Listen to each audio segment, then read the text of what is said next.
আসসালামু আলাইকুম প্রিয় দর্শক, মেজবানি রান্নাঘরে স্বাগত জানিয়ে শুরু করছি আজকের রেসিপি। আজকে আমি তৈরি করব হোমমেড রসমালাই। ঘরের তৈরি খাবার কিন্তু একটু বেশিই হেলদি। আমার রেসিপিটি ফলো করে রসমালাই তৈরি করলে আপনার রসমালাইটি হবে একেবারেই পারফেক্ট। রসমালাই হবে সফট, মুখে দেওয়ার সাথে সাথেই মিলিয়ে যাবে।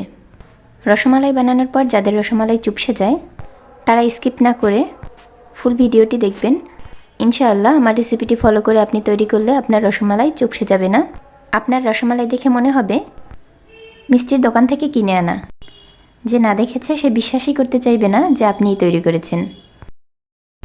এখনও যারা আমার চ্যানেলটি সাবস্ক্রাইব করেননি তাড়াতাড়ি সাবস্ক্রাইব করে দিবেন, আর যারা অলরেডি সাবস্ক্রাইব করে দিয়েছেন তাদেরকে জানিয়ে অসংখ্য ধন্যবাদ।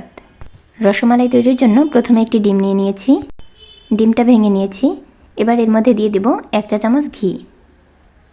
এবার তার সাথে দিয়ে দেব 1 চা চামচ পানি। এখন সুন্দর করে ডিমটা ফেটিয়ে নিব।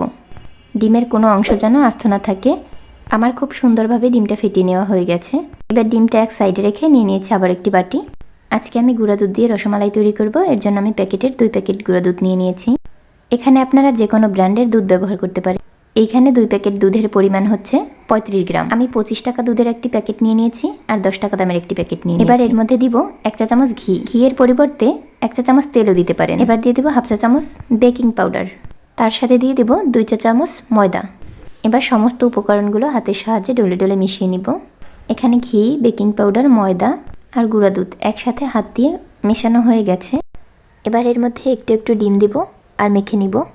এই ডোটা তৈরি করতে সবটা ডিম লাগবে না, যার কারণে অল্প অল্প ডিম দিয়ে মেখে নিতে হবে। এই রসমালাইয়ের ডোটা কিন্তু আঠালো হয়। নিশ্চয়ই আমার হাত দেখে বুঝতে পারছেন। এই ডোটা তৈরি করতে আমার অর্ধেকটা ডিম লেগেছে, বাকি অর্ধেকটা ডিম রয়ে গেছে। এই ডোটা এবার রেস্টে রাখবো 10 মিনিট। তখন কিন্তু আগের থেকে অনেকটাই ড্রাই হয়ে যায়। এবার হাতে আর যেই পাত্রে রসমালাইগুলো রাখবো ওই পাত্রে একটু ঘি মেখে নিচ্ছি। এবার চামচের সাহায্যে একটু একটু ডো নিব, আর যেই রকম রসমালাই তৈরি করতে চান ওই রকম রসমালাইয়ের শেপ দিয়ে নেবেন। আমি রসমালাইগুলো কিন্তু ছোট ছোট করেছি আর লম্বা লম্বা করে বানিয়েছি। আপনারা চাইলে গোলও বানিয়ে নিতে পারেন। রসমালাইটা কিন্তু বানানোর পর ফুলে 3 গুণ হয়ে যাবে, সেইটা মাথায় রেখেই রসমালাইগুলোর সাইজ করবেন। আমি একইভাবে হাতের মাঝখানে নিয়ে ডলে ডলে রসমালাইয়ের শেপ দিয়ে নিচ্ছি। আর লক্ষ্য রাখতে হবে রসমালাইতে যেন কোনো রকম ফাটা দাগ না থাকে, তাহলে কিন্তু রসমালাইগুলো খুলে যাবে। আমি একইভাবে সব রসমালাইগুলো তৈরি করে নিয়েছি। এবার শিরা তৈরি করব। শিরা তৈরির জন্য প্রথমে নিয়ে নিয়েছি 250 গ্রাম দুধ। তার সাথে দিয়ে দিয়েছি 250 গ্রাম পানি আর 100 গ্রাম চিনি। তার সাথে দিয়েছি 2টা এলাচ। এবার চুলার হাই হিটে রেখে আমি জাল করে নিচ্ছি। আর এক একটা মিষ্টি হাতের মধ্যে নিয়ে আবার একটু শেপ দিয়ে নিচ্ছি, যাতে মিষ্টিটা দেখতে সুন্দর লাগে। এক একটা মিষ্টি হাতে নিয়ে ডলে নিব আর শিরার মধ্যে দিয়ে দিব। একে একে আমার সব মিষ্টিগুলো দেওয়া হয়ে গেছে।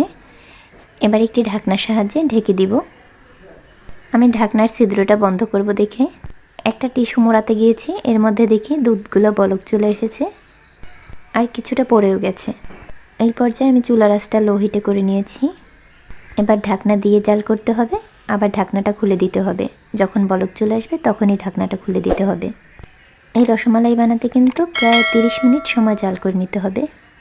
একটু লক্ষ্য করে দেখতে পারবেন যেই মিষ্টিটা আমি একেবারে লাস্টে বানিয়েছিলাম, যেটা একেবারে বাটির সাথে লেগেছিল, চামচ দিয়ে তুলে যে মিষ্টিটা বানিয়েছিলাম ওই মিষ্টিটা কিন্তু যেইভাবে বানিয়েছি ঠিক সেইভাবেই রয়ে গেছে, একটুও ফোলেনি। যাক, কোনো ব্যাপার না। হয়তো আমি ছোটো পাত্রে মিষ্টিটা দিয়েছি, যার কারণে ফোলার জন্য জায়গা পাইনি, এই জন্য ফোলেনি। ওই মিষ্টিটা বাদে সব মিষ্টিগুলোই ফুলে গেছে।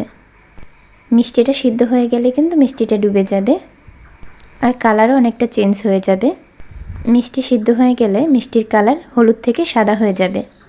রসমালাইতে কিন্তু সাধারণত শিরাটা ঘন হয় আর শিরাটা করা হয় দুধ দিয়ে। এইখানে আমি রসমালাই তৈরির জন্য যে শিরাটা করেছি, যতটুকু দুধ দিয়েছি ঠিক ততটুকুই পানি দিয়েছি।